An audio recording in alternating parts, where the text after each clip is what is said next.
Hello students, मैं Akhilesh. Welcome to BSc classes. I hope आप सभी अच्छे होंगे। तो ये क्लास है बीएससी थर्ड सेमेस्टर मैथमेटिक्स की lecture 14।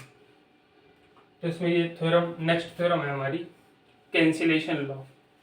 Hold good in a group if a B c be any three elements of a group such that a b is equal to a c और implies that b equal to c. ये आपका left cancellation law है, ये right cancellation law है।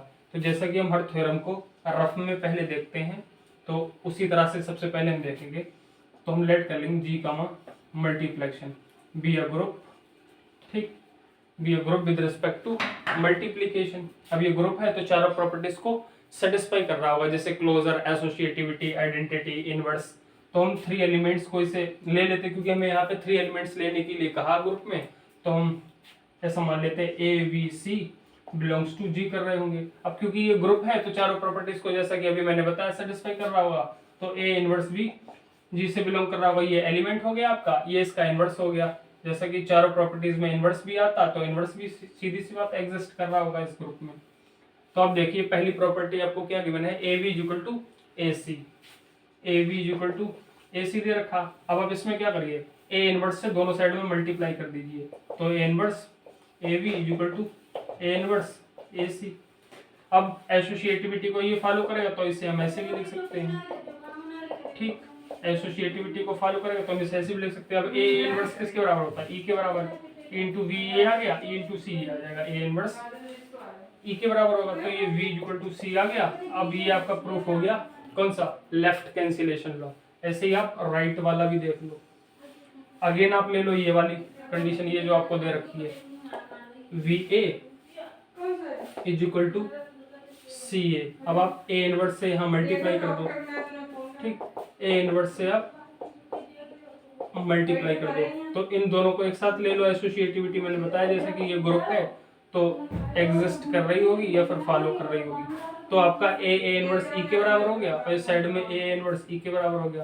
तो v equal to सी के बराबर आ जाएगा। क्यों आ जाएगा, तो v की e से आप मल्टीप्लाई करोगे तो v आ जाएगी, और e की c से मल्टीप्लाई करोगे तो c आ जाएगा। क्यों, क्योंकि ये आपका विद रिस्पेक्ट टू मल्टीप्लिकेशन चल रहा है, और with respect to multiplication identity element आपका 1 के बराबर होता है। तो v में 1 की मल्टीप्लाई करोगे तो 1 आ जाएगा, और c में 1 की मल्टीप्लाई करोगे तो 1 आ जाएगा। तो ये आपका राइट कैंसिलेशन लॉ आ गया, ठीक। तो आपको ये बात समझ में आ गई होगी, लेकिन एग्जाम में ऐसे नहीं लिखना है। एग्जाम में पहले मतलब थ्योरी वगैरह लिखनी है और ये बताना है ये सब कुछ क्या है, फिर इसी तरह से प्रूफ करना है आपको।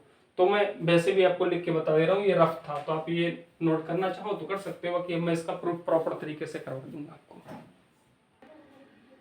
तो इसका प्रूफ देखिए students, let G comma multiply be a group, okay, full stop. अब a comma b comma c belongs to G, जैसा कि इसमें भी बता रखा कि हमें थ्री एलिमेंट्स लेने हैं, A B C, and also a inverse belongs to क्या हो जाएगा, जी हो जाएगा, ओके।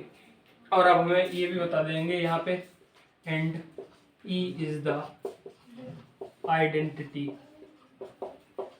आइडेंटिटी और किसकी है, तो ग्रुप की है। ग्रुप क्या है आपका, जी है। तो आप यहाँ पे क्या देखोगे स्टूडेंट्स, तो आप ये वाली कंडीशन ले लो, a b is equal to a c. अब आप ए इनवर्स से दोनों साइड में मल्टीप्लाई कर दीजिए, और ए इनवर्स से किस साइड में मल्टीप्लाई करनी ये कैसे पता लगेगा, तो जिस साइड में ए है उसी साइड में करनी है। अब यहाँ पे एसोसिएटिविटी फॉलो होगी तो आप इस तरह से लिख सकते हो अकॉर्डिंग टू एसोसिएटिविटी। अब ये ई के बराबर आ गया, इंटू वी आ जाएगा, ये आपका इंटू सी आ जाएगा, तो ये वी इक्वल टू सी आ जाएगा, जैसा कि अभी मैंने आपको बता दिया था। अब आप यहाँ पे लिखना नाउ, और यहाँ पे आप लिखना चाहो तो लिख देना लेफ्ट कैंसिलेशन लॉ। यहाँ पे left cancellation law, left cancellation law,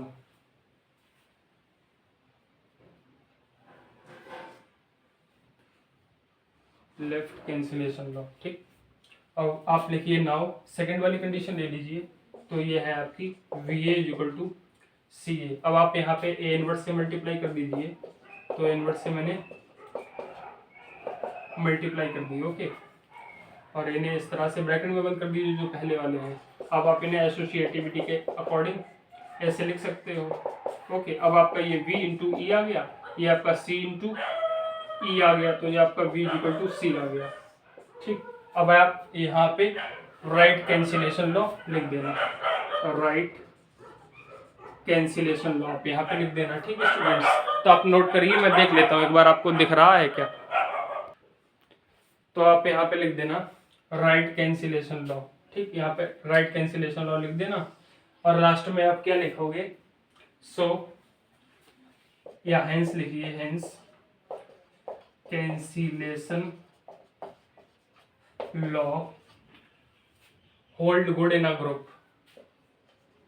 hold good in a group. Last में आप लिखना hence cancellation law hold in a group. तो स्टूडेंट्स, ये लेक्चर नंबर 14, इसमें जो मैंने आपको थ्योरम करवाई है आपको अच्छी तरह से समझ में आ गई होगी। अगर स्टूडेंट्स ये आपको अच्छी तरह से समझ में आ गई है तो वीडियो को लाइक कर दीजिए, चैनल को सब्सक्राइब कर दीजिए, अपने फ्रेंड्स के साथ इस वीडियो को शेयर कर दीजिए। बाकी फर्स्ट सेमेस्टर की फिजिक्स, केमिस्ट्री एंड मैथमेटिक्स की इस यूट्यूब चैनल पर वीडियोज़ आ रही हैं, तो आप उन्हें भी वॉच कीजिए, अपने फ्रेंड्स के साथ भी उन्हें शेयर कर दीजिए। Thank you for watching this video students.